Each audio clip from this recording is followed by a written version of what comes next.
I think sir is just connecting in. So we should be starting in the next 3 minutes.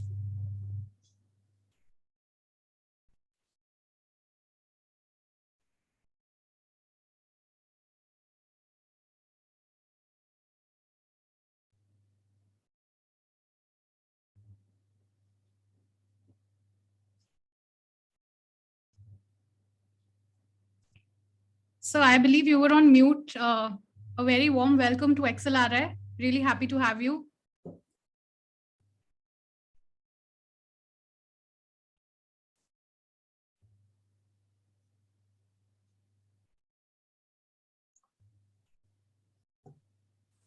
So you could just check Yes, now. it was a brilliant introduction to the speaker because you weren't allowing him to speak. I was on mute and you wouldn't allow me to unmute. I'm so sorry about that, sir. There was a little glitch. No, that's okay. Normally that happens at home with my wife. So, And I suppose sir, we have. all the people out there would appreciate what I've said. I'm sure they would, sir. We have two batches with us today, sir. We have the freshly inducted batch for the year, and we're really looking forward to having your session. We were like supercharged about this, and this is the first session, in fact, of the season. So it makes it all the more special having you here with us. So without much ado, I think we will start. So a very big good evening to everyone. We have a very special speaker amongst us today. I'm delighted to host Dr. Dhruv Nath, and we'll be talking about creating successful startups. Dr. Dhruv Nath is an angel investor and a director with Lead Angels Network. As part of his journey, he has invested in 12 startups and has mentored over 100 others. Previously, Sir has been the senior vice president at NIIT Ltd, and he has been a consultant to the top management for companies such as Glaxo, Gillette, Nestle, and Air India, amongst many others. He's also been a consultant to the Prime Minister of Namibia and the Chief Minister of Delhi. Sir, personally, I follow you on LinkedIn, and I'm a total fan of the pointed topics that your posts talk about. On LinkedIn also we see that there's a lot that we see around startups, and it's all written in a very high minded tone, but I find your posts very objective, and whenever I really want to learn, I run to your posts. So, and not to miss, we love how persistent you are with your frameworks and your posts. So we are as excited to have you, sir. Over to you. Okay, thanks a lot, Arya. Just hold on. Yeah, okay, thanks so much. I want to clarify a couple of things. You know, Arya mentioned that I had been a consultant to the Prime Minister of Namibia, but after that he lost the elections. And then I was also a consultant to the Chief Minister of Delhi, Sheila Dikshit, but then she died. Okay, so you guys can decide whether you want to take my advice or not. Choice is yours. Okay, good. So I think let's start. I see about 99 people there, but only 1, 2, 3, 4, 5, 4, only 14 people with their video cameras on. Why is that? So I have a policy. Now there's more.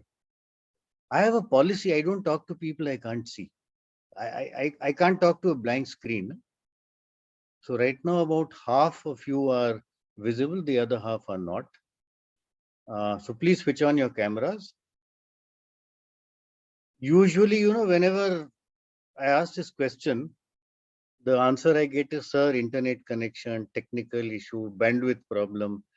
At least for the men, I can say, and I know for a fact, they're probably sitting in banyans, which is why they don't want to switch on their cameras. So please, for all the men there, put on your shirts. It's a decent place. I don't think you should come up in a banyan, but show us your face here. Come on, it's a virtual thing. I can't eat you up. I eat meat.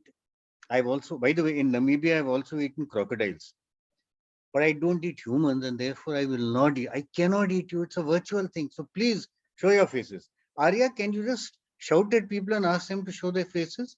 It's still On only it, sir. half. On it, sir. Yeah. Can you slap them and get them to show their faces?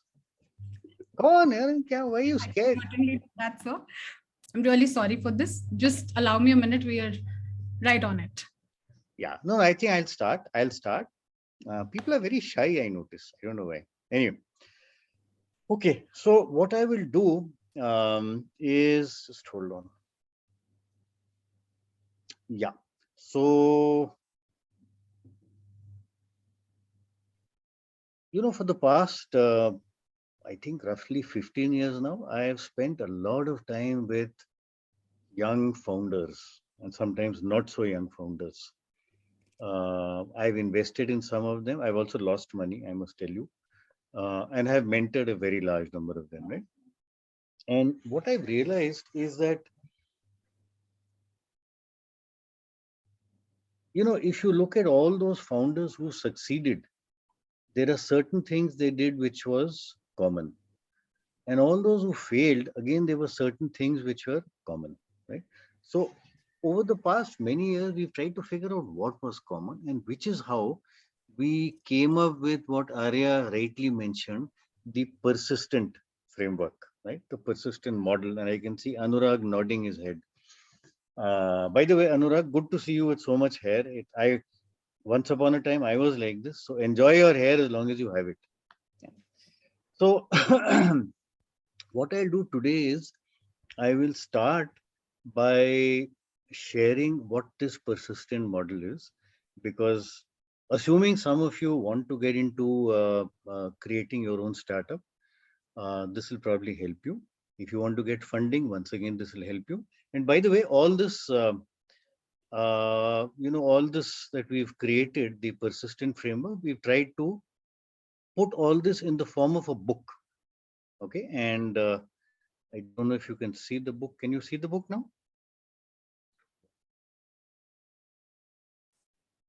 So your screen is visible, but we can just see little icons out here. So there's some problem because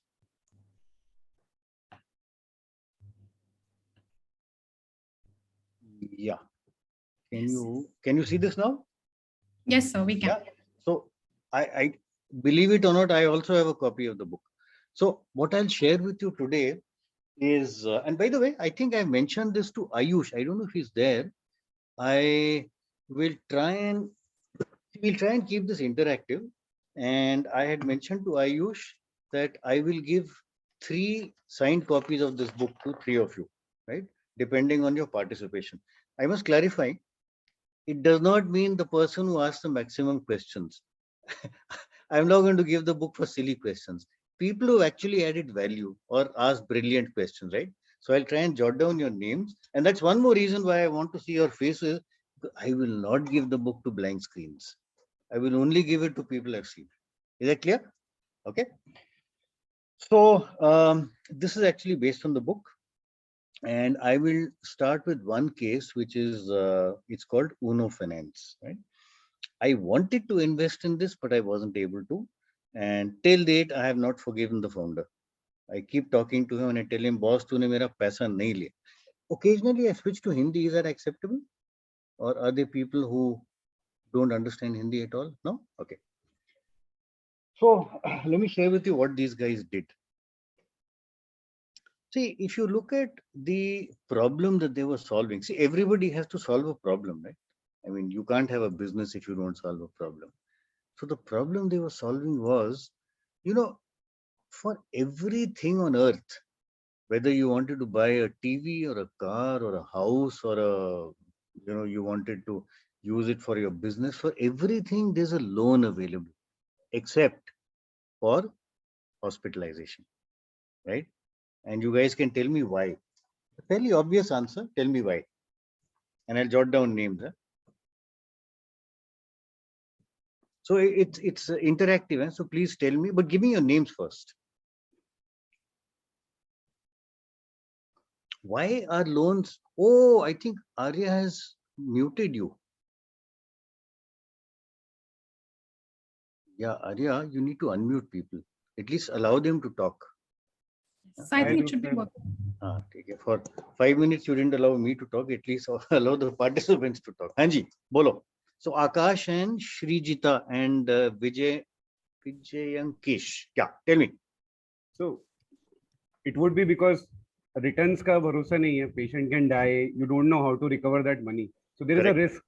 Okay, perfect, right. So absolutely, there's a risk.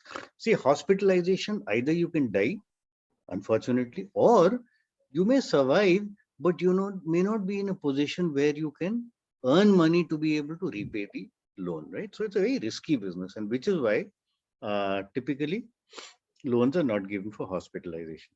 However, you also have loans you also have hospitalization which is low risk, correct? I'll take a very simple example.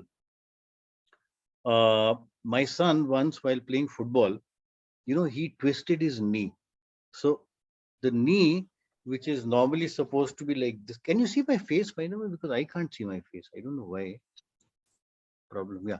So the knee is normally supposed to be like this. It twisted and it became like this. Okay, so it was at right angles to what it should have been, and obviously he had to have some kind of surgery for the knee. Now that's not a risky operation. Worst case, it's not a life-threatening operation, right? Worst case, what happens? Maybe for a month, maybe 15 days, he walks on crutches, but that's okay. He can still earn money, right? So you have a lot of different kinds of hospitalization which are low risk, and therefore Uno Finance said, okay, we will give. By the way, you guys can lower your hands. I don't think you realize that your hands are permanently up. That's like, in a class, the front benchers, sir, pehle se, even before the question is asked, sir. So they said, okay, we will do it for low risk kind of hospitalization. Now, the revenue model is very interesting. Very interesting. Everybody, when they give a loan, so by the way, they are not an NBFC. They are a partner to NBFCs. So they take the money from the NBFCs and they are the front end, they give the loan. Normally, you would charge a certain rate of interest, right? 10, 15, 20, 15, 12, whatever percent. But in this case, it was zero interest EMIs. And it's very interesting. Can anybody tell me why? Why was it zero? Are they decentralized finance? Sorry, Uh, decentralized? is it because of decentralized finance?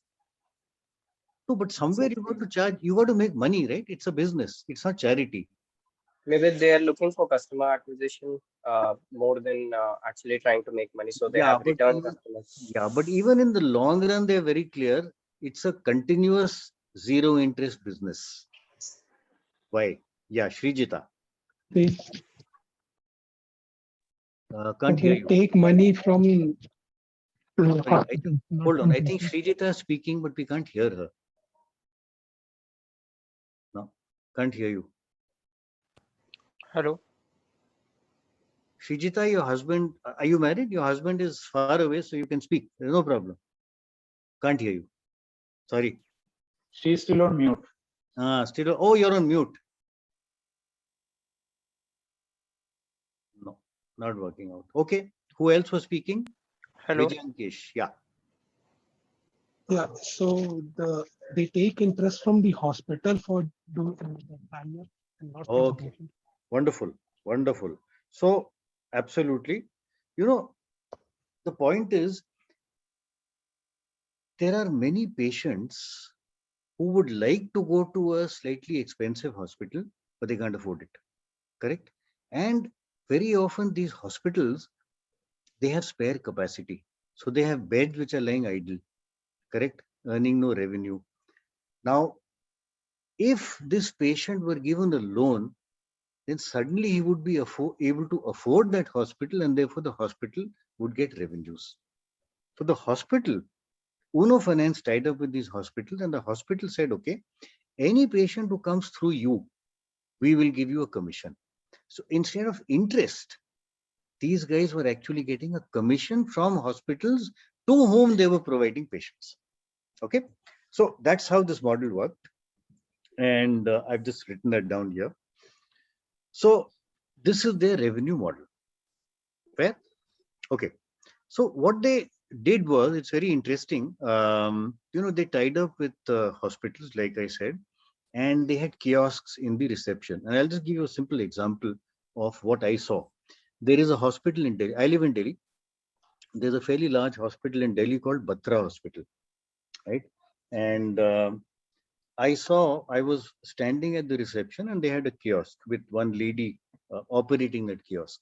So I saw a couple coming out, middle-aged couple, and looking very harassed, looking very dejected. Probably because, their doctor had told him, look, it'll take you, you have to have surgery and it'll cost you so many lakhs. Suddenly they came out and I saw them looking at this kiosk और उस पे लिखा था 0 interest EMI. So I remember the wife pointing it out to the husband. Oh, dekho. Okay. And they ran there almost, talked to that person, on the spot applied. Okay. And suddenly they were beaming because now they had a solution. They had money, right? So what they do is they have chaos at the reception. And as you're walking out, you realize that what you thought you couldn't afford, you can actually afford, right? And that's how they started their marketing. Okay. Now, let me ask you guys, and here again are the key questions. And Srijita, you have to please figure out a way so we can hear you, right? You are angel investors. I assume you guys know what angel investors are, right? They are the early stage investors. Tell me, would you invest in this business or not? Number one.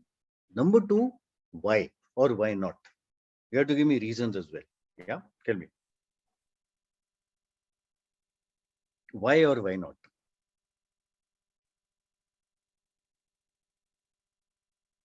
Bharat, you have a very smart looking beard, except that the color is different from mine. It's as smart as mine, but the color is a little different. Yeah, tell me. So, Arvind, Looking forward to yours. Sampad. Yeah, tell me. So, sir, first of all, I want Both of you get a chance. Don't sir, as an investor. Yeah. Yeah, sir, as an investor, I would like to see the P&L statement and the balance sheet of the company. So that is the main fundamental things when I invest into some of the company. So first of all, I must tell you, most startups do not have a P&L statement. They only have an L statement. There's no profit, right? For quite some time. But you're right. That is true. But, yeah, some of the numbers or some of the at least numerical sign. But I'm saying, look at the business. Does it make sense for you to even go to that stage where you look at the P&L? Yes, the business model is very interesting. So why? What is good about it? Yeah, the business model is very interesting because nowadays the medical charges are very higher rates. So as a middle class family member, so if they want to go for a surgery, like small surgery or anything else, so that time they need to spend a lot of money. And in India, I saw most of the people don't have the medical insurance policy. So if they get some money, at least they can go into the good hospital and they can get their surgery or whatever medication it's done. Yeah, good. So most people don't have insurance. Valid. Okay. Somebody else, Arvind? Hello, sir. Can you hear me? Yeah, absolutely. Loud and clear. Yeah, so definitely I would invest in this because, like you said, you are chasing the founders selling, tumne mera paisa nahi liya. So apart from that, sir, as a business model, yeah, it does make sense. And what I would look at is maybe, like you said, the low risk hospitalizations. What would be the usual bill amount that comes up? And what would be maybe the period in which this money would reach the hospital so that I can make it viable for the hospital and in turn increase my commission. So that's something that I would look at. So normally the money reaches the hospital very fast, and the quantum, it can go into lakhs. It can go into lakhs, so not an issue. Okay, Sanjana, tell me.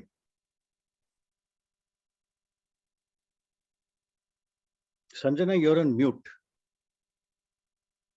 No, you're still on mute. Arya has very effectively muted everybody. Arya, Got क्या it. किया? Are you able? Are you Now I able to think hear me, everyone's sir? able to hear. I've changed the settings. हाँ वो आर्या ना बदमाशी करी so that she can get the book. Okay, yeah, Sanjana, tell me. Yes, sir. So I think for me, the simple logic would be it's a play of volumes.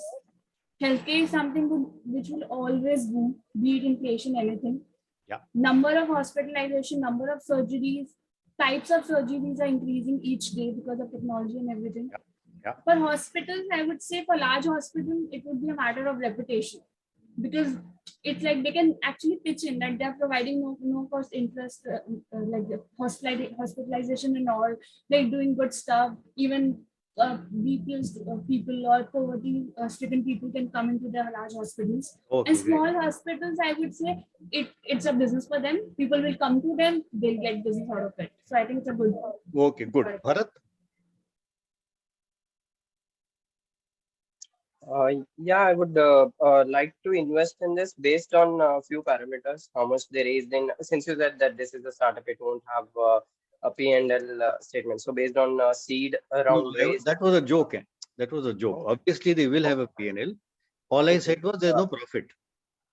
Okay, so I would see what tiers of cities they are actually trying to target, because tier 1 will already have facility to the premium hospitals, so they can afford. So what amount of demographics they are looking in, what average count of beds they are able to vacate, but they are able to find the vacant beds from other hospitals that they have tie up with, and what is the charge they are looking for, without burning enough cash, if they can still be profitable towards the end of 1 year or 2 years after the customer acquisition. And I would also look for the ratio that tells me how much this particular startup is cost driven versus business driven. It's a good cause, but at the end of the day, if I'm looking as an investor, I would need a certain amount of cash back as an investor. Okay, fine. Okay, fine. Let's just take one more answer, because otherwise it will purely become a panel discussion. So who was the next one who raised his hand? Anurag, I think. Yeah, Anurag, tell me. Anurag, Yeah, guy with the phenomenal hairstyle. Yeah, this is actually like I think Elvis Presley, isn't it? Huh? Elvis Presley was yeah, hard time. he is one of my inspirations. Either Elvis Presley or this guy, Jim Carrey, one of the two. Yeah. Yeah. Okay. So yes, sir. The, the prospect does pique my interest, and I am a bit excited. But there are many factors to look at. And to be honest, I did look into try to get a basic understanding of the persistent model that is there, and on most parameters, it does hold true. Like the problems. So it is solving a major problem that is currently available. The earning model is quite safe. The risk factor is also quite innovative. But one of the concerns is the low entry. I'm Yes, sir? just switching off. Anurag will take the session. He knows everything.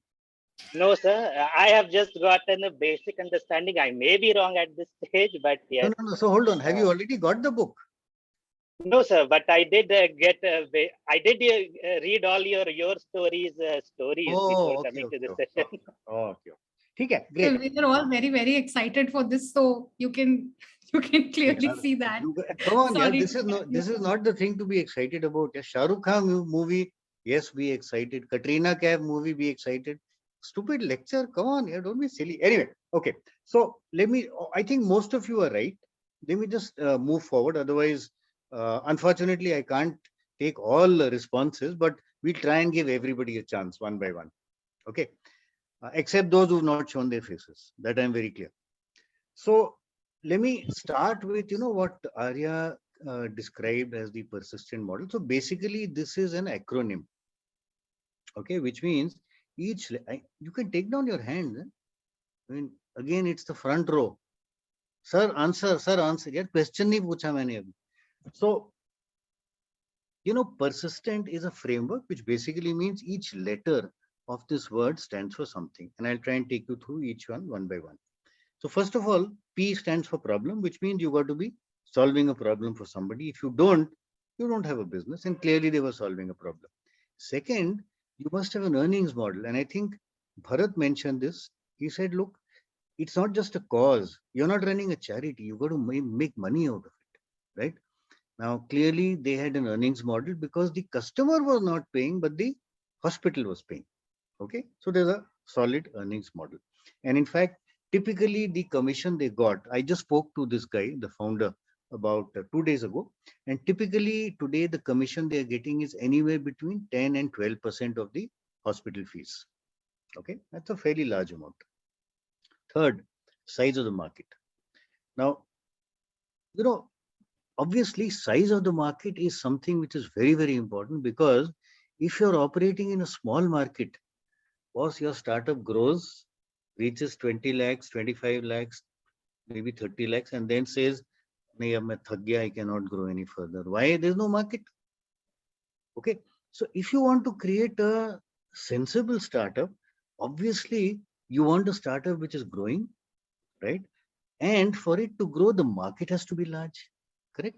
Now, obviously, the market for loans is huge, right? I mean, you're basically talking about the entire adult population of India, which is probably what, about 100 crores, maybe 95 crores. It's a huge market, bigger than any market in the world except maybe China. However, the problem is very often you have a very large market, but it is a crowded market. And crowded market means what? Too many competitors, correct? And if you look at the market for loans, I mean, every bank is giving loans, every NBFC is giving loans. There are so many aggregators who are giving loans. So the problem is when you're in a market which is highly competitive, where there are lots of players, it does not make sense to get into that market and try and compete with all those 500 other people, some of whom are giants. Okay. In which case, what you need to do is, ideally, you need to identify what I call a subset of that market. And this is what these guys did. They said, look, market for loans is huge, but very crowded. We will only focus on one subset, which is not crowded, which is market for loans only for hospitalization. And that's not crowded because of the risk involved, correct? So identify a large enough, and that itself is large because, everybody is going in for hospitalization. So you identify a large enough subset, or what I call a niche within that market, and focus on that, which is what these guys did. Okay? So that's 4 components of this persistent framework. Take it one step forward. Scalability. Okay.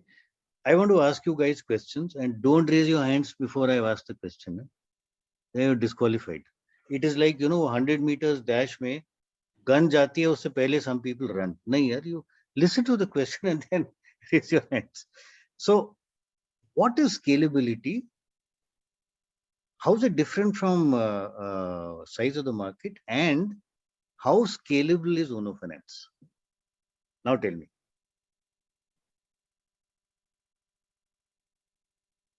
Yeah, Akash.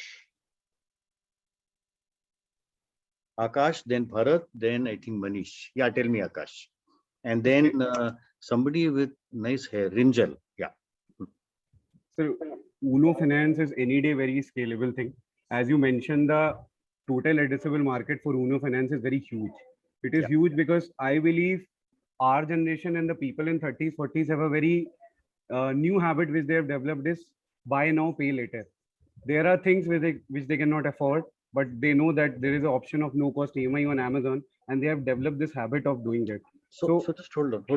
Akash, you're absolutely right, but that is not scalability. That is size of the market. Yeah, and you one request, if you guys can be a little short with your responses, because otherwise we'll stretch into breakfast time. Yeah.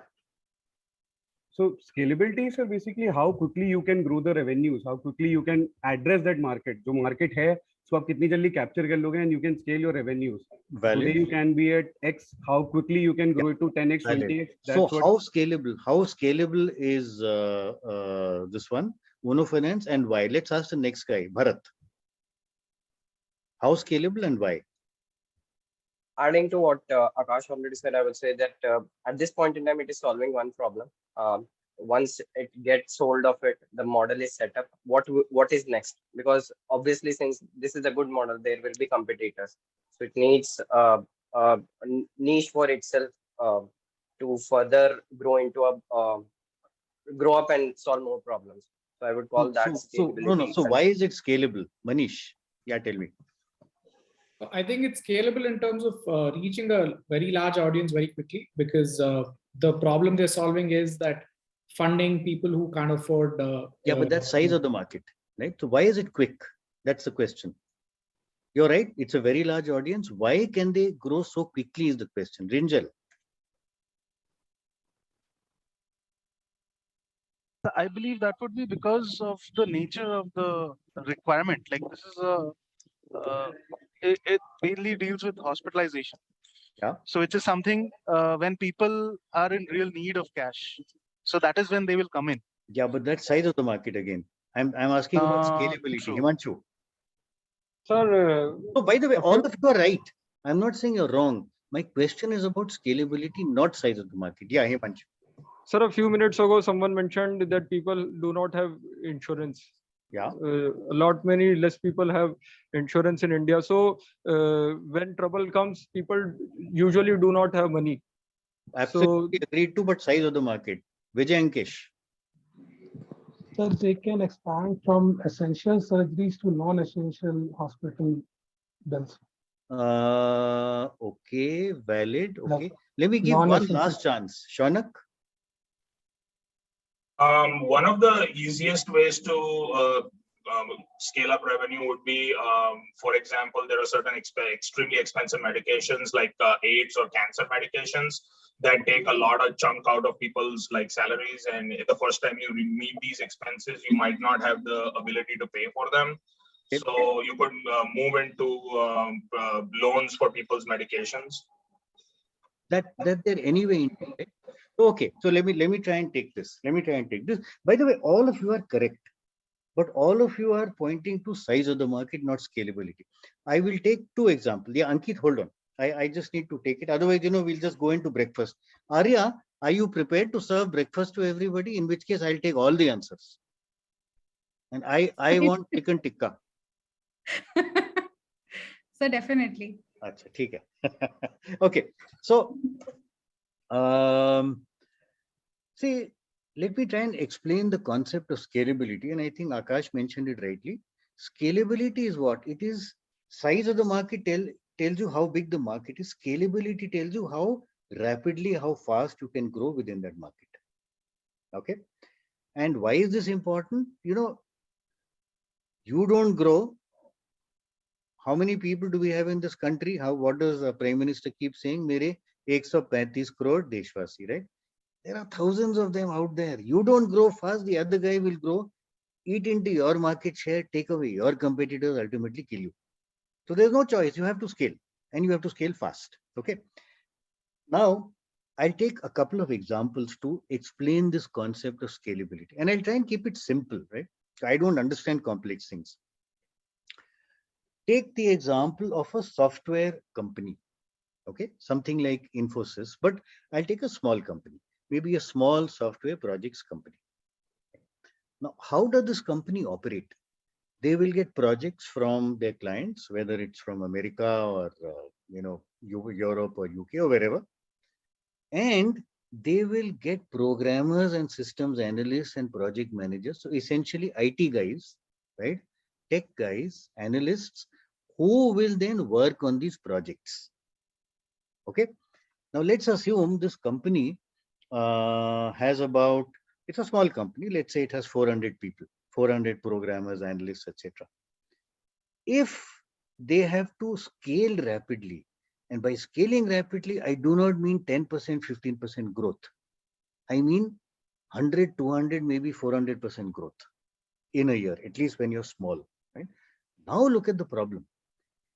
If these guys had to grow, let's say 300%, their revenue is entirely dependent on the number of people they have, because they charge per person. So if they have to grow by 3 times, they have to add 3 times the manpower. And as you know, in the IT industry, people will leave. Half of them will leave. They have to get that other half again. They have to train everybody. And when you take so many people, when a 400 strong company grows to 1200 in 1 year, you'll have absolute chaos. You cannot do it. It's physically impossible, right? Secondly, not only do you need to add people and train them and, inculcate the infos or the company culture into them, but you also need to provide infrastructure to them, buildings, workstations, laptops, internet access, etc., etc., etc., right? So the problem is, this business is very highly dependent on manpower and on infrastructure. Okay, if you want to double, you want to treble the manpower, treble the infrastructure. That is not easy. That is what makes it a less scalable business. Okay, so a people dependent business, a business which is dependent on people and infrastructure, is less scalable. Fair? Now take another example. Take the example of a travel portal, internet travel portal, something like Make My Trip, right? Although again, I'll take a small company. If they have to treble their business, will they need to treble the manpower? Obviously not, isn't it? Will they need to treble the infrastructure? No. All they need to do is to spend a hell of a lot on marketing, and they'll get many more customers. Okay, so you have two extremes. On the one hand, you have a business which is highly dependent on manpower and physical things, manpower and infra, and on the other hand, you have a business which is completely non-dependent on manpower, and therefore that business is very highly scalable. Okay, I'll take a third example because I think this point is very, very important. Look at a company which is into e-commerce, something like, let's say, Amazon, but again, I'll take a small company. How scalable is it compared to, let's say, the software company and the travel portal? Where is it compared to these two? Anyone?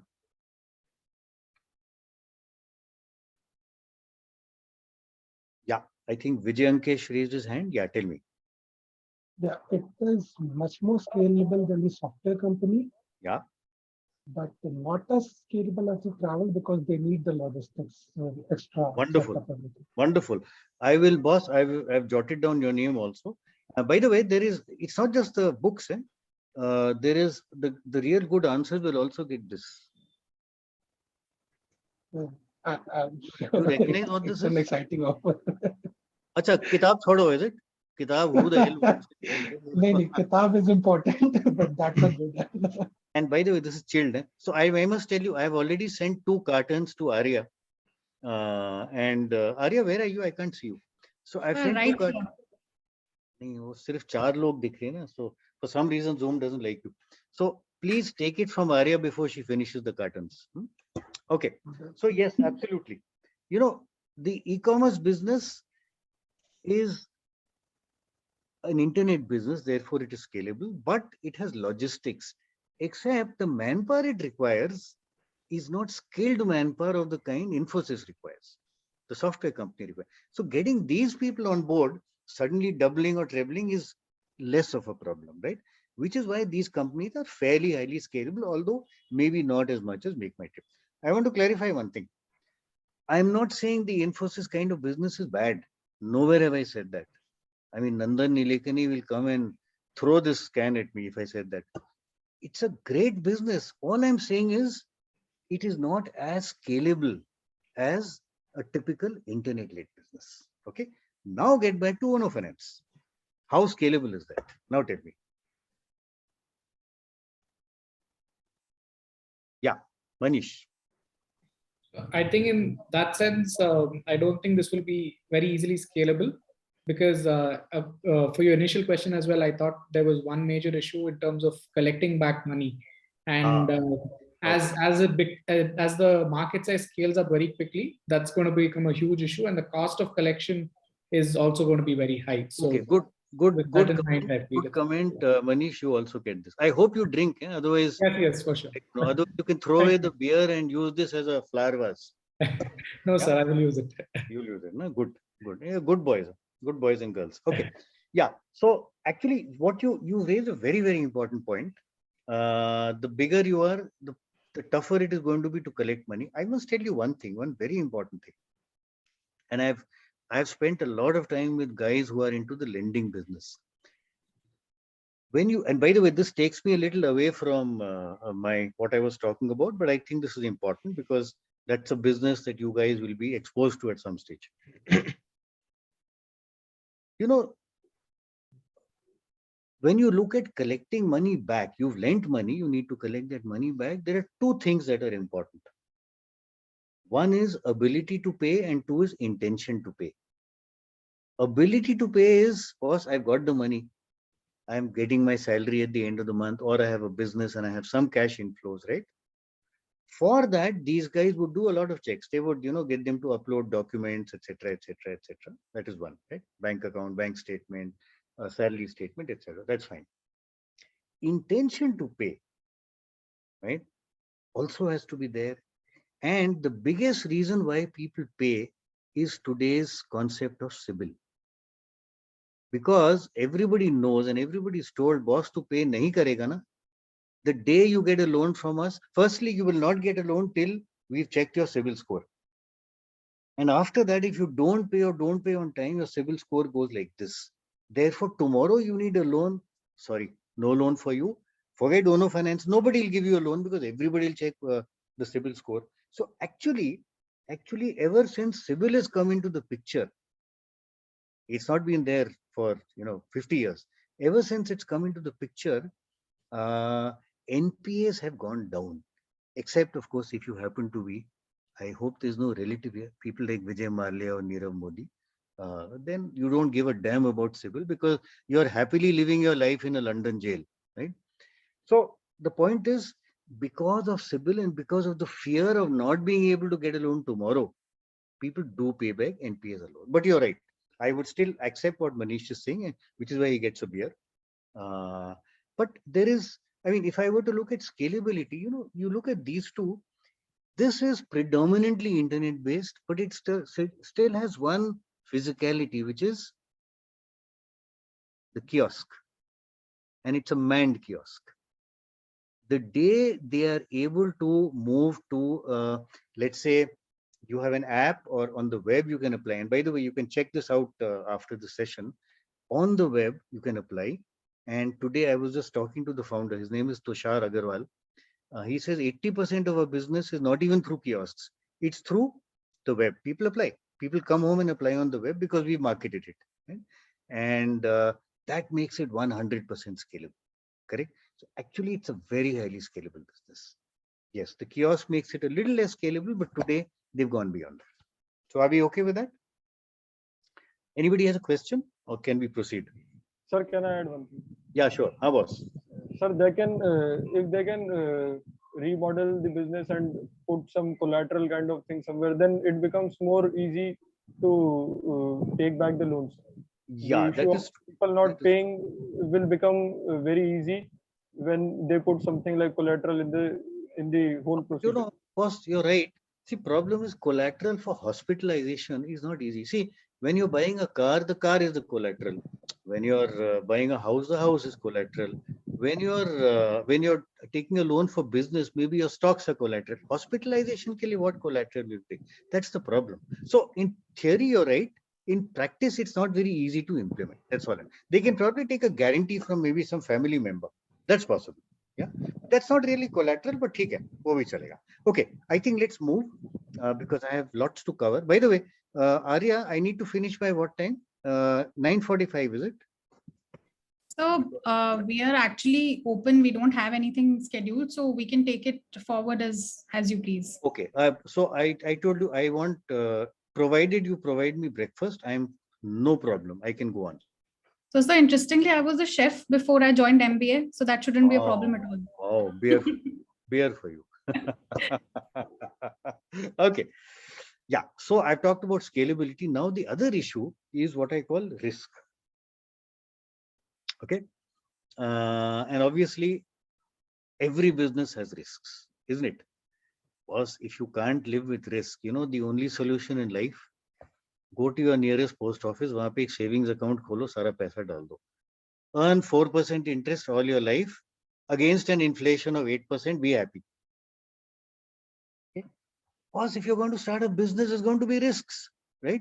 And one of the biggest risks, not the only one, but one of the biggest risks of any business is the possibility of competition entry, and which is why you need what I call an entry barrier, right? Entry barrier is what? That's my business.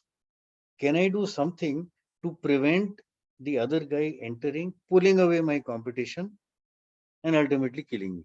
That's an entry barrier. Okay. Now tell me, and by the way, if you have a highly innovative solution, such as let's say you have a patent or 2 patents, that's a good entry barrier.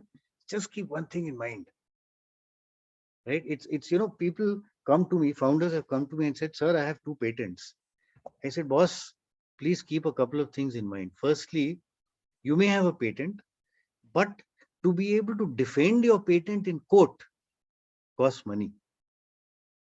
So, I mean, a patent is good, but it's not the end of the world. It's not, I mean, don't assume just because you have a patent, you're safe. And incidentally, my son is a lawyer, so I know how much lawyers charge.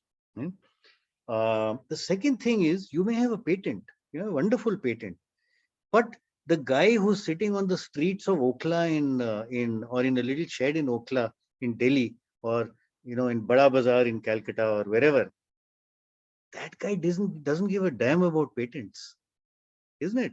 So the unorganized sector, wo usne karna hai, jugaad se karega. So a patent will not protect you against the unorganized sector. So if your stuff, if your product is something which anybody can build, then a patent will not protect you. But in general, a patent is a good thing. Or it could be a highly complex piece of software, which will take the other guy a lot of time to develop. Okay? So if you have an innovative solution. Now, my question to you guys is, just give me 1 minute.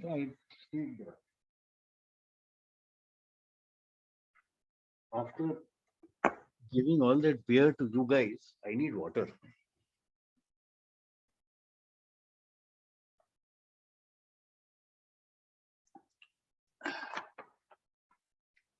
Plain water. Yeah. Beer I've given. Beer. Okay. So, question now is, what kind of entry barrier does this company Uno Finance has? Is it high? Can they prevent competition from coming in? Is it low? Yeah, tell me. Anurag, Akash, Vijayankesh, Bharat. 4 people. Yeah, tell me one by one. As per my understanding, the entry barrier for this model is low, because I believe that many players can come into this. Yeah. And the earning model is basically from the commission that the hospital will be paying you. Yeah. And going forward, it will be an incentive for the hospitals as well, that more players come, so that their commissions to be paid reduces. And the effort required by to establish this business is lower. Okay, good. Interesting thought. Yes. Entry barrier. See, they are basically an aggregator for loans, right? So entry barrier typically is low. Anybody else wants to add something new to this? Anybody? For me, so let's give a chance to somebody who's not spoken. Riti Mukta. Yeah, and I think Sanjana has spoken. Riti Mukta, tell me. So the entry barrier will be low because once the business starts growing, the word will start propagating that it is a beneficial venture, and so other people will start entering into the market. So the barrier is actually low. They cannot take the idea. Nothing can be done. Good. So actually, it's a fairly easy thing to replicate. You're basically a loan aggregator, and there are lots of loan aggregators out there. Only thing is, it's in a space which so far has not been tapped. Now people realize, yes, the space can be tapped. Fair? Okay. However, and by the way, entry barrier is very, very, very important for a business, because you don't have an entry barrier. Please remember, there'll be enough other guys who will be able to pull away your customers, eat into your market share, and ultimately kill you. Without an entry barrier, don't start a business. Remember that if you're starting a business. Of course, if you're happy going to the post office and getting 4% against an inflation of 8%. And if you're happy with that, be happy. I have nothing to say. Okay. So now, by the way, for partner hospitals, hospitals they had already partnered with, it was a bit of an entry barrier. Why? Because they had a kiosk, and you can't have 40 kiosks in the reception, right? There's no space. So once you have 2 or 3, that's it. You can't have more, correct? But for new hospitals, entry barrier is not great. Okay. So now, by the way, over time, trust becomes an entry barrier. Brand becomes an entry barrier. People start knowing about this. Okay. I want to talk about the next phase of Uno Finance, where they actually built up a solid entry barrier. Sir, I would like to just Yeah. add one Yeah, point. Sanjana, tell me. So all made sense to me. Maybe banks also start to give these kind of loans. So, For me, if I'm go ahead. Sorry, you're absolutely right. See, banks and NBFCs are the ones who give the loans. These guys are only the front end. They are the ones who interact with the hospital and with the patient. Ultimately, the money is given by the bank and the NBFC. You're right. Maybe directly they come across, but for example, if I'm a customer, I'll actually like to take it from ICICI and not you. Maybe because I already have a trust over bank. Yeah, I'm just saying maybe established banks can also come up and valid. Except that, Sanjana, more than you trusting the bank, it is the bank that should trust you, isn't it? Paisa That's वापस भी तो लेना है. That's true. But they would trust, I have account in the bank and they can see I'm salaried also. So they would trust me more than finance. And now that you guys have come to XLRI, your salary will double. So anyway, there's no problem, isn't it? Okay. So yes. So I'll tell you what the next phase, right? Next phase में क्या हुआ? They said, okay, let's expand the market. Abhi tak, and by the way, there were other players in this market. It's not a fully virgin market. There were a few other players, right? In the low risk hospitalization category.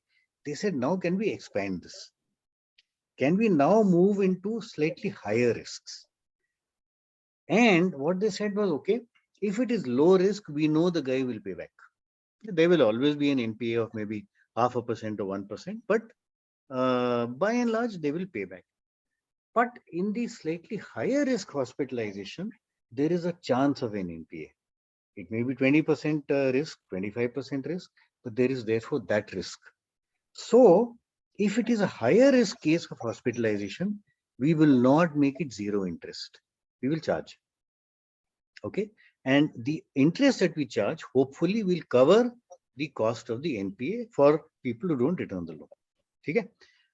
For this, what is very, very important is, sorry, Shaunak, you have a question, is it? No, your hand is up. Actually, I do. I'd like to take half a minute of your time, if I may, about all this, because this is kind of bringing me flashbacks. So you have to be a little louder. Yeah. Yeah. Can you hear me now, sir? Hello? I think you're too far away from your mic. Can you hear me now, sir? Yeah. Yeah. I can hear you. I can also see into your eyeball. That's fine. I'll fix my mic issues after this. So the question, sir, I had is, this is something that actually happened to me. I mean, I actually went to the US for my postgraduate work in 2007, which was exactly 1 year before the Great Recession hit. And I coincidentally went to Indiana, which was the biggest, the epicenter of the US Great Depression was in Gary, Indiana. Right around there, Elkhart, Indiana, actually, where the RV industry was. And I also coincidentally happened to have an accident there. So I was in medical debt while being, in a participant in this recessive economy. And one of the things that's one of the big reasons why people were, majority of Americans were for free healthcare is because, the rising cost of healthcare, even it's not the situation anymore that in India, people are still coming from all over the world to do surgeries. The cost of surgery has gone up remarkably in India in the last 15, 20 years as well. And with these rising costs and the fact that, at the end of the day, image is a big thing when you're a player in the marketplace, because you're talking about, moving to the next phase and scalability of all these loan companies for all these hospital bills. I mean, at what point do you start, collecting from people who cannot pay their medical bills and their medical loans? And at what point do you start being construed as this evil person who is preying on people's misery and all that negative publicity? I mean, at the end of the day, the house of cards falls down, and then you are stuck holding the horrible debt that you then end up selling for pennies on the dollar to some collection company. So I mean, I've seen all this. So it's like, is it one of those cases where in this specific case of investment, we're probably like risking repeating the mistakes that the US made 15 years ago? Or is this different because the country is different and the people are different? No, boss, that's a very, very, very, very negative opinion. Very, very. I will take back the beer I gave you. If I gave you beer, a very negative opinion. No, see, they are basically trying to help people. See, let me put it like this. If the risk of hospitalization, let's say it's open heart surgery, or let's say it is cancer treatment and you're in stage 3 of cancer, right? You know the guy is not likely to recover. The risk is 80%, right? They will never give a loan. They are basically looking at what kind of risk: 10%, 12%, 15%, 20%, 25%. That much risk of the loan either not being paid back or not being paid back in time. The intention to pay is there because they've checked the CIBIL score. Before they came into hospitalization, the earnings were there. So it's a very, very solid, very sound business. By the way, I'll also tell you where they've reached today. At the end of this presentation, I'll tell you where they've reached. It's a very solid, sound business, and they are actually market leaders today in this space. So no, it is not a Ponzi scheme at all. It is not a, It's a Ponzi scheme. I'm saying like public perception of you will be like, think about it this way. Somebody is on their deathbed and they need life-saving surgery, and then because of whatever factors that you choose, you are going to deny that person the loan. That person is going to go around and tell 10 people that these people let my guy die. No. Hold on. I don't agree with that. So they are not causing that guy's death. All they are saying is, if you're likely to die, we cannot give you a loan. I mean, what's the problem with that? I don't see a problem. They are not saying we will ensure you get cancer so you die. So that's not an issue at all. Yes. I'm agreeing with you, sir. I'm just saying public perception is a fickle thing, and this is a life and death matter. So let me put it like this. Boss. It's like any hospital. I mean, any hospital, there will be people who come, the hospital tries its best, they will die. Does that mean hospital should not be set up? Of course not. They're trying to save people. They're trying to help them to recover, right? So they're trying. Yes, there will be a few guys who say these guys are vultures. They will only take money. They will let me die. But I think that's a very, very tiny minority. So I don't agree with you. Anyway, I think let's move. So, the point is, how did they estimate the risk? See, if you're giving a loan for a slightly higher risk hospitalization, then if it's a 10% risk, maybe you'll charge 8% interest. If it's a 20% risk, maybe you will charge 13% interest, right? So it's very, very important. And if it's a, let's say, 30% risk, maybe you will not give a loan at all. Okay. So it's very, very, very important for them to estimate the percentage risk. Okay. How did they do that? What they did was, they said, first of all, they had a bunch of doctors, lots of doctors. And these guys kept going through medical journals. Okay. And, the medical journal will tell them, look, for this kind of, what are you having, Shaunak? Is it beer? It's a beer mug, no? No, sir, just plain water, sadly. It's a plain water. Kitna boring hai. You're as boring as me. Okay. So it will tell you, if you have, let's say, whatever, some XYZ ailment, and this is the kind of treatment you're undergoing, this procedure, then the risk of not being able to survive is 5%.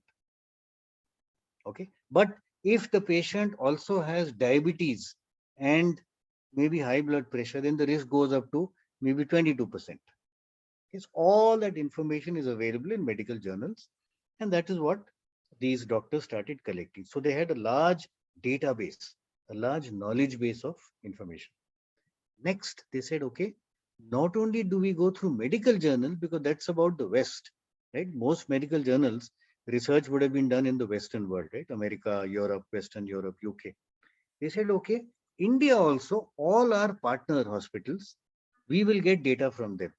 So now we know in the Indian context, for Indian patients, for this kind of procedure, for a doctor with so much experience, and the patient has, let's say, diabetes of sugar level of, let's say, between 150 and 180, and he has blood pressure in the region of, let's say, 170 by 90, what is the risk for this kind of surgery? Okay, so now they started getting data not only from Western journals, medical journals, but also from actual hospital data in India. Okay? So they got all this, and then they started using analytics.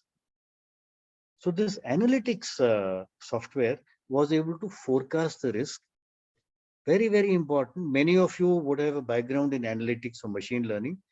Over time, as you get more and more and more data, what happens? What happens to the accuracy of the forecast? Goes up, correct? Shaunak, by the way, you can raise you can lower your hand. I can still see your yellow hand. Yeah. Ayush had a question. Yeah. Ayush, tell me, boss. Ayush is back. अरे ये तो वही आयुष है तेरी दाढ़ी आ गई work from home ना sir हैं अच्छा work from home okay okay Ayush is an old, well, not old young friend. He's the one who introduced me to your institute. Yeah, tell me, Ayush. Bolo. I was just saying, so over time, once your analytics database develops, then that becomes your moat.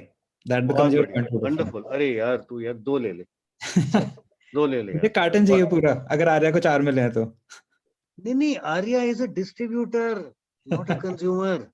Sir, highly doubtful about that. Oh, you already finished it, is it? Arya, I mean, I trusted you. What the hell is this? Okay, so far better forecasting of risk.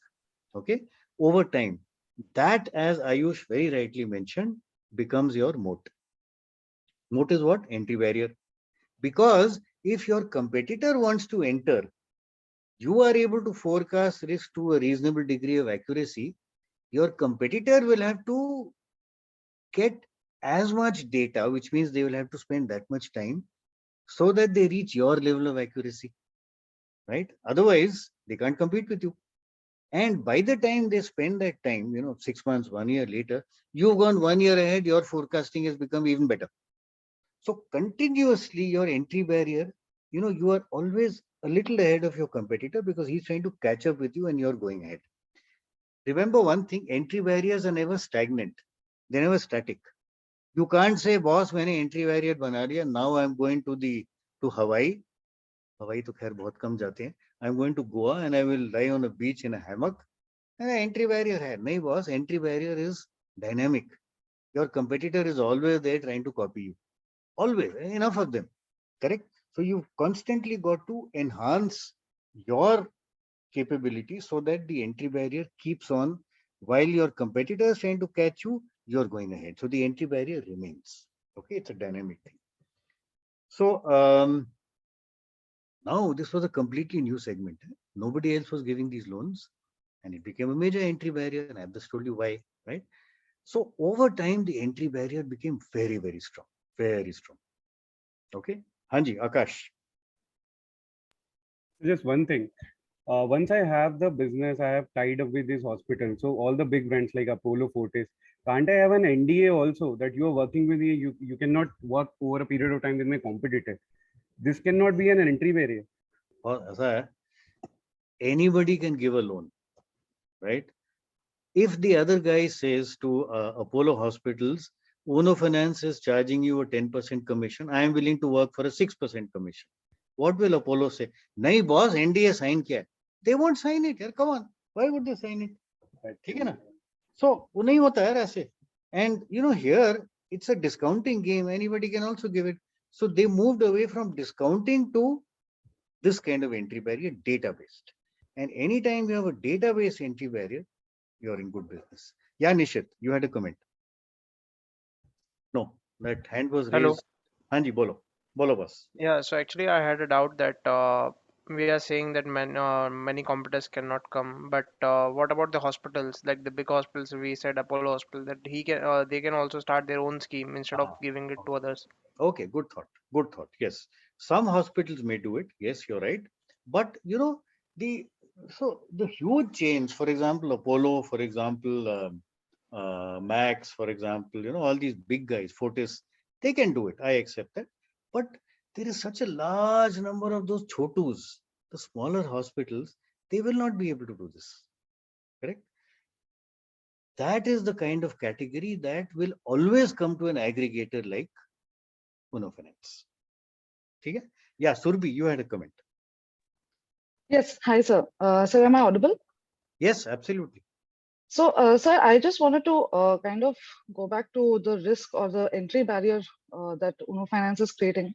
Yeah. And then ask regarding that has, or rather will, creating an entry barrier in terms of creating cross-sell options, like say Uno Finance right now has started since 2000 or has been up since 2018, and right now only gives out medical loans.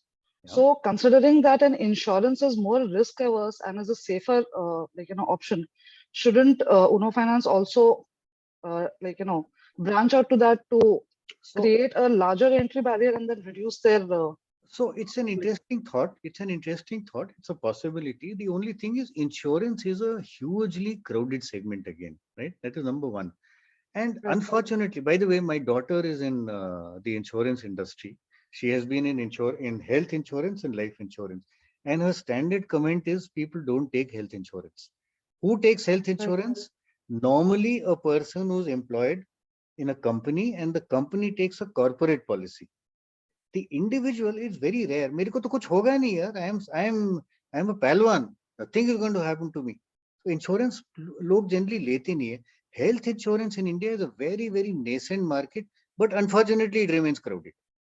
Right. So it's a possibility, but it's unlikely to be a solid entry barrier. Yeah. Okay, Sampad. Yeah, Sampad, you had a comment. After which I think we go on, because I can see Arya cooking, not cooking, giving the order for breakfast. Yeah, Sampad, tell me. Yes, sir. Yeah, you had a question or a comment. Is it? Yeah. Nowadays, I have a comment and a question. So, in India, people generally don't take the health insurance, but some government policies are also coming, right? So, like Ayushman Bharat, and there is some certain health insurance scheme in state. So, coming to the picture, right? So, they are also providing the health insurance scheme to the people. So they can also come, right? So why they go to the for the financing there? So okay, so I couldn't hear much of what you said, but I heard the word Ayushman Bharat. You're absolutely right. Ayushman Bharat is provided, but tell me how many people? Ayushman Bharat basically is aimed at whom? It is aimed at poor people, right? This thing is not aimed at poor people. It's aimed at people who can afford to pay back, right? Secondly, if people don't get into business because there is a government scheme, it doesn't work, no? Government scheme, how many people will use that? Ayushman Bharat has been announced with a lot of fanfare. How successful is it? How many years or maybe decades will it take for it to be reasonably accepted in the market? So Ayushman Bharat is not really a competitor. By the time it gets reasonably accepted, Tushar Agarwal, the founder of this company, would have sold off his company, made a huge packet, and he'll probably be living somewhere in, I don't know, Hawaii maybe. Yeah. So Ayushman Bharat is not really. Private schemes, yes. Private schemes, yes, but not Ayushman Bharat. Yeah. Okay. So sorry, Nishit also had a comment, and after which I think let's move. Sorry, Nishit, you have a comment? Yeah, actually, I have one question. Like, we are asking, saying that the loan are giving to the people who can repay that. Yeah. But most of the people who are salaried and in that section, I believe that most of them are having medical insurance. And nowadays, after COVID, that awareness is going on. No, So not why would they necessary. need Not this necessary. First, look. So firstly, it's only the large companies which give you a corporate policy, right? The smaller companies will not. Number one. Number two, look at the huge number of people who are running their own business. There's no insurance. So the market for this is absolutely phenomenal. It's a very, very large market. Yes, I accept the fact that people working with TCS and Hindustan Lever and Tata Steel, etc., they will probably have insurance policies. But sometimes even the insurance policy doesn't cover enough, and you need something beyond that. So the market is for all those guys who don't have a large insurance policy, which is huge. I told you, my daughter says, look, individuals rarely take health insurance, and that is what this guy is tapping. Okay, so I think I'll move. So I have talked about 8 things, and I think Arya is now glaring at me. Arya, sorry, kya karunga? There's so many questions. What the hell do I do? Why don't you stop them? So I'm to all game for it. As long as we're not annoying you with our So questions. breakfast mein, I want chicken sausage. So I've talked about 8 things, right? There are 2 things which I haven't talked about so far. One is the team. That's the T in persistent. Team starts with the founder. And we have a saying in our industry, if you have a wonderful team of founders and an average business model, they'll figure out a way to make it work. And you can see in this case, this guy had a very strong background, Tushar, in both healthcare and in finance and a management degree. And his partner was into logistics and operations. So good, solid team. And the other saying is, you may have a wonderful business model, but don't have a good team of founders, it won't work. Okay, so founders are very, very, very important. And the last thing is, what is the final proof? See, you may have a wonderful entry barrier, great scalability, final proof क्या है boss? Business का final proof क्या होता है?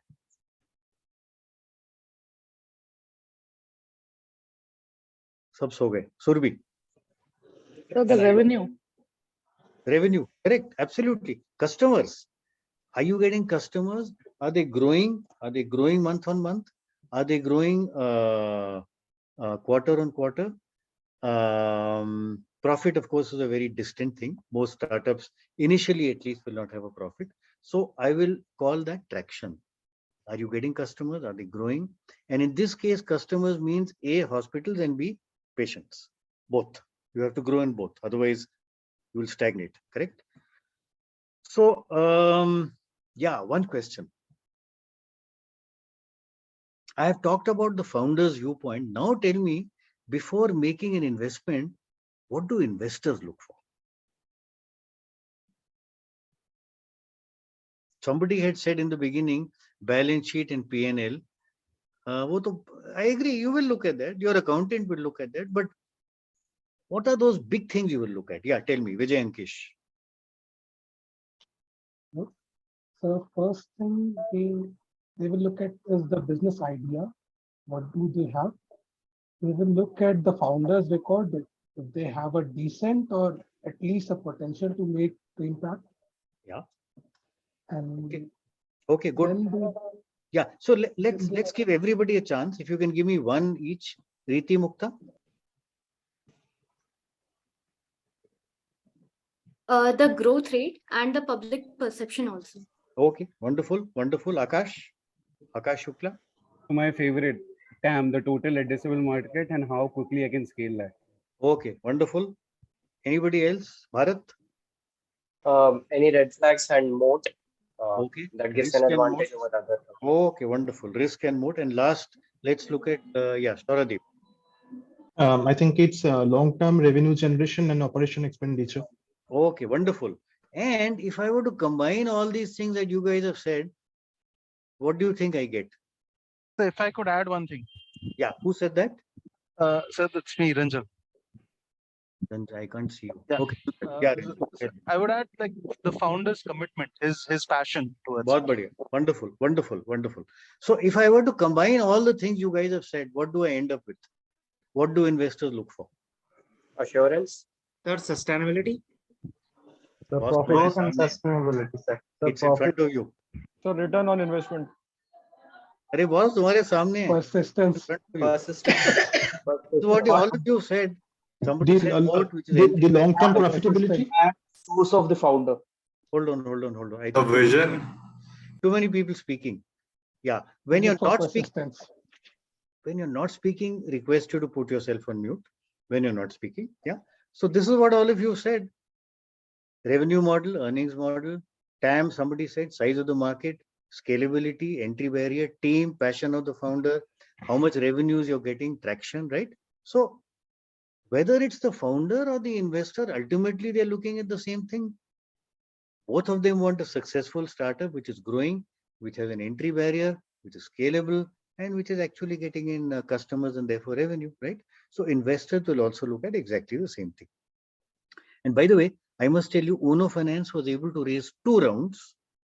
And the interesting thing is, in the second round, they asked for a valuation of 25 crores, but there was so much demand that they finally got the money at 30 crores. Okay, and that's a rare case.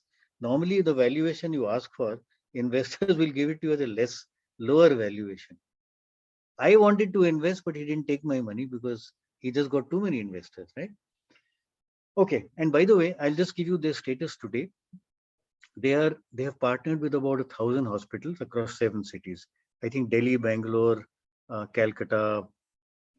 I don't know what the other. Chandigarh is one. So some 7 cities, and phase 2 is going strong. And they have now moved from kiosk to web-based, and therefore the scalability is solidly shot up. Okay. Numbers, I told you. I think I forget the numbers, but just hold on. I'll just give you the numbers, by the way. So this guy had just told me, if I have it somewhere. Yeah, he said he's doing about 9 to 10 crores of dispersals every month. Okay, huge, absolutely huge, right? And he's raising another round at a much higher valuation. Yeah, Sampath, you had a question, you had a comment. Yes, sir. Sir, when we are saying this, that web-based application, it is coming, like it is going from kiosk to web-based application. Yeah. Then, if we look into the rural people, so which people don't have the internet access, then how they are going to access that one? Hey, hold on. You must remember one thing, boss. You don't have to address 100% of the market. They are not going into rural India today. They are not. Accept it. They are not going there. They don't need to, because urban India, and that doesn't only mean Delhi, Calcutta, Bombay. It means tier 1, tier 2, tier 3 towns. That's a huge market. That itself is potentially what, 60 crore people? For 50 crore people, that's a huge market. So you must remember, you do not have to have a product or a service which addresses everybody in the country, as long as you're addressing a large number. Right? Yes, I agree. If somebody were to start addressing the rural market, that's another opportunity, but that's a much tougher opportunity. Yeah, that's because reach is not easy. But Reach is then understand. Sorry. Yeah. So don't we take it like your tier 1 or tier 2 city at least? The most of the people have the health insurance scheme, or they are salaried people. They don't. I told you, no. Health insurance is a very uncommon thing. People who work in big companies have corporate health insurance, but people who work in smaller companies just do not. And people who are in business, right? Small businessmen, and India has a huge number of small businesses. Shopkeepers, no health insurance. Liya hi nahi kisi ne, right? It's a huge market. Yes, you will not be serving the employee of Hindustan Lever. You don't need to, because anyway you're attacking some 40 crore people. So what is the problem, right? Okay, so I think let's just move, because I'm running short of time now. Yeah, so that's Uno Finance. What is the time? I just need to check. Oh, it's already 9. Ooh. Okay, so maybe we can just stop, and if you guys have questions, we will just try and tackle them, because we are already about 15 minutes beyond schedule. So I'll just stop sharing. Just hold on. Yeah, I'm sure you guys have some questions. By the way, half of you are still hiding. So I haven't seen your faces. Yeah, anyway, okay. So lots of people have raised their hands. Let's tackle them one by one, starting with people who have not raised their hands so far. Not Shaunak. I'm very scared of his question there. He will take me in a different direction. Shaunak, तेरे साथ बाद में अलग में बात करूंगा मैं. Yeah. Okay. Tarasha. Tarasha, and yeah, that's the only one who's not asked so far. Yeah, Tarasha, please. Yeah, hi Dhruv. Can you hear me? Yes, clear. Yeah. So I had a question around, like you talked about when we said we are not asking for collaterals for repayment of loans, but the majority of population, when we see who look for health related loans, would not be concerned about their CIBIL scores, and so the kind of population Uno would like have, who's not concerned about CIBIL score and would not repay loans. So how are they tackled? So have we like analyzed that kind of segment of users or customers? Yeah. So let me clarify. First of all, before giving the loan, they will check your CIBIL score, which means you already have a CIBIL score. So either you've already taken a loan or you have a credit card or equivalent, right? You're taking some kind of financing, right? And if you have a poor CIBIL score, they will not give it anyway. So the starting point is positive, right? Secondly, it's a in general, people realize, see, once upon a time, you know, what people used to do was they would take a credit card, have a large outstanding, not pay it, take another credit card, again have a large outstanding on that, take a third one from another bank. That's past history. Today, all this data is integrated into CIBIL, and everybody knows, people know, even the common man. I've been involved in companies where you know, people are giving loans to the poor. Even there, people are aware. छत टूट गई, उसके लिए loan चाहिए, loan ले रहा हूं, अगर वापस नहीं दूंगा, कल को मेरी मदर हॉस्पिटल जाएगी, मेरे को लोन नहीं मिलेगा. People are aware, and not only aware, companies which give loans communicate this, that look, if you don't repay your loan or don't repay in time, your future is bleak because you'll never again get a loan, because your CIBIL score is going to get messed up completely. So fortunately, that works. And in real life, in actual practice, I was talking to Tushar. He says our NPAs are only about 0.5%. It is brilliant. Even banks, HDFC Bank has a gross NPA of how much? I think about 1 point something. This guy is only 0.5%, which means people are very keen to pay back loans. So that's not really an issue. Yeah. Okay. Let's ask another person. Amit. Amit has not spoken so far. Yeah, Amit, tell me. Yes, sir. Good evening. Yeah. Thank you for the wonderful session. Sir, I have two questions. That was not the question, no? No. Okay. Yeah, I just have a couple of questions. So one of the questions which you recently answered about the NPA. But don't you think the NPA at the starting point of the career of an organization, they are pretty low?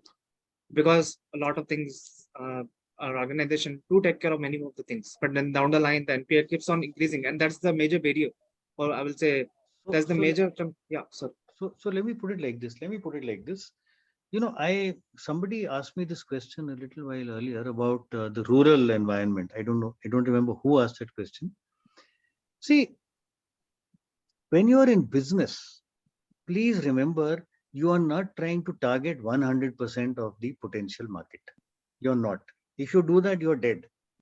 You decide, look, of this market, there is this chunk, which is large enough, and I will target that. So I accept your fact that there will be large numbers of people who have low CIBIL scores, or young people have never taken a role. They may not have a CIBIL score at all. That's fine. No problem. Uno Finance will not target them. That's not their target. Their target is the guys who already have a credit card, and many people have a credit card today. Their target is the guy who's already taken a loan for something. Maybe buying a TV, maybe buying a two-wheeler, maybe, you know, whatever, business loan. That itself is a huge market. So please remember, in any business, if you're trying to tackle everybody, boss, I would strongly recommend, don't get into business for 4% pay post office mein fixed deposit low. You cannot possibly target everybody. It won't work. Yeah. Fair enough. Yeah.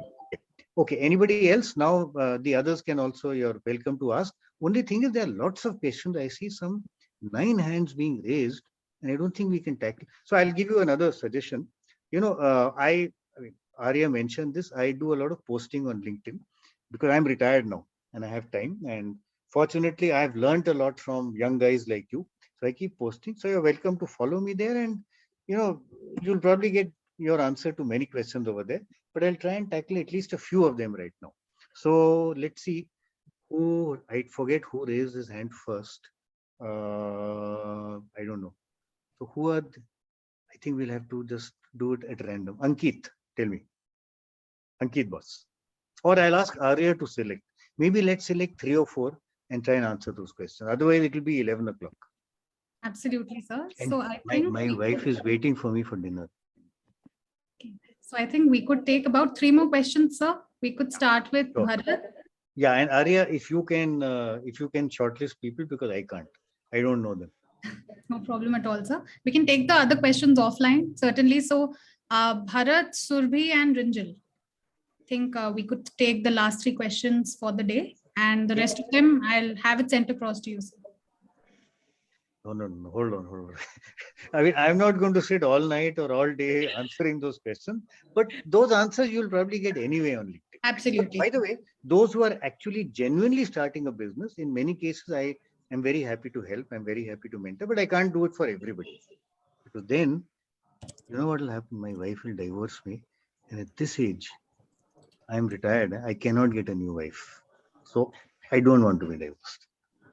वो मेरी बात सुन रही है, by the way. She knows I keep saying this. Yeah, tell me. Okay, can I go ahead with the question? Yeah, go ahead. Yeah, this question is in reference to the entry barrier that you mentioned, that patent for startups, they need money. So for startups, it's fairly difficult. And the second is the point that you started with, common ideas and common founders. So that was an issue. So the question is, Arya, is that allowed? 2 questions. No. The question is one. This is in reference to those 2 points. Okay. So I feel that startups are a brainchild of an innovative idea. But nowadays, if you see, most of them end up being the same when they eventually grow. So it's like old wine in a new packing. So do you think it is okay till I make money, or should I be doing something as a founder to keep an edge? Sorry, I haven't understood the question. Are you saying if you're simply doing what everybody else is doing, is that okay? Is that the question? I started as an innovative idea. I had an edge over the other person. I had a niche over other businesses. But now eventually when I scaled up, the competitors have entered in because I don't have an entry barrier. Okay. Is it okay till I make money, or should I be doing something as a founder? Okay, fair enough. So first of all, don't get into the business, any business where it's a crowded space. That I already mentioned, right? Because then you're competing with much bigger players and you won't be able to compete. If you've got into a business where you had something unique, but over time people have copied you, yes, I accept the fact your entry barrier would have gone down. Maybe it's down to 0. However, that is all the more reason why you need to grow rapidly. If you can grow rapidly, you build up a brand amongst a larger and larger number of people. And as you build a brand, that becomes a bit of an entry barrier, right? So if you look at Uno Finance, if there are many people doing the same thing, but people have heard of Uno Finance, hi yaar, my friend went into hospital, he took a loan from Uno Finance, bahut aasani se mil gaya. That's a brand, right? So if there are other people doing the same thing as you, then scale up rapidly, which is why scalability is important. Scale up rapidly, build a brand, build a large enough number of people who are happy with you, customers. They will talk to their friends. That is how you will remain ahead of competition. So if you don't have an entry barrier, then scaling up rapidly helps you to build a brand which becomes an entry barrier. Okay. Yeah. Anybody else? 2 others Arya had identified. Okay, Surbhi, you can go ahead with your question. Yeah, Surbhi. Right. Thanks, Arya. Hi, sir. Sir, so hi. this is in regards with the earning model from Persistent that we have discussed. Yeah. Like, although like a startup like Meesho like gets a lot of traffic and has a net worth of over 2 billion, their product listing is not really up to the mark, and even post-purchase satisfaction is also not good. So in that case, is it like advisable to continue to run such a business that just generates cash flow, but does not provide a sustainable platform for the user or for the customer in general? Slightly complex question. So first of all, if the customer is not happy, at some stage your cash inflows will stop. They will keep coming down because there will be other guys who keep the customer happier and they will come down. That's not a good business. See, one thing which we must all remember is you are not in business to make a quick buck and then run away, right? You're in business for the long term, 10 years, 15 years, 20 years, maybe a lifetime, right? And if you are not able to keep customers happy, customers are not satisfied, you're killed in the long run anyway, right? So that's not a good business to be. I think, I don't know about Misho, but in general, if your products are not good enough, it doesn't make sense to continue. Make sure your products are good, make sure your service is good, make sure your customers are happy. But that's the only way you will succeed. I have met this guy Sanjeev Bikhchandani a couple of times, 3 times actually, the founder of Naukri.com. He made a very interesting statement. He says, the customer's money is much more important than the investor's money. Because if you don't get the customer's money, you will not get the investor's money. Right. Right? So make sure you keep getting the customer's money. That is the only way the investor is interested. If you only get the investor's money and the customer doesn't give you money, your business is done, finished, right? So absolutely agreed. A bad business, bad product, bad service, unhappy customers, you're dead. In the long run, you're dead. Right. Doesn't make sense. Doesn't make sense. Yeah. Okay. So there was one more Arya had identified. I don't know who. Rinjal, So, can you yeah. Yeah, Rinjal. Yeah, thanks, Arya. So my question is regarding the finance. Like, so where is the money coming in? Like, say for example, you're talking about the hospital is going to give a commission. So Uno Finance is earning from the commission, but the hospital is not giving them a credit period, right? So they will be needing. They are not giving a credit period. A credit They'll be needing period. the money upfront. Okay. Okay. So there is a lot of capital investment involved. Yeah. So obviously Uno Finance will also have to take a loan from somewhere. Yes. Okay. So the banks will have to give them the loan. Correct. Now banks, initially they did not come into this business because they thought of the risk. So right now, why will they give the money? Okay, good. So banks will not, NBFCs will. So, you're right. Uno Finance is not an NBFC. They don't lend their own money. So they don't need capital. They are basically a front end, right?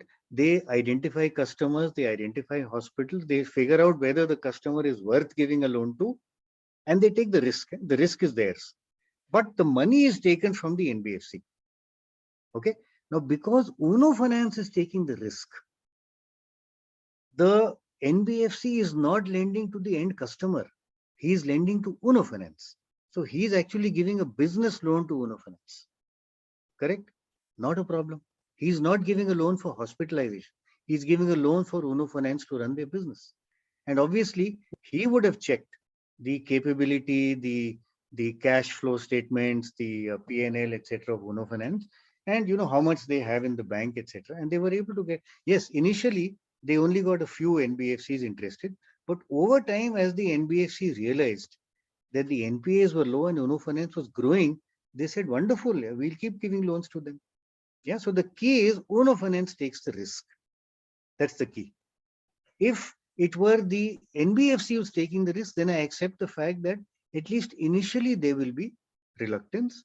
But for the initial kind of loans these guys were giving, which is the zero risk loans, there they would have given money. I don't see a problem, except that people never thought of this. These guys were the first ones to think of it, and therefore they've grown. Yeah, so that's the background.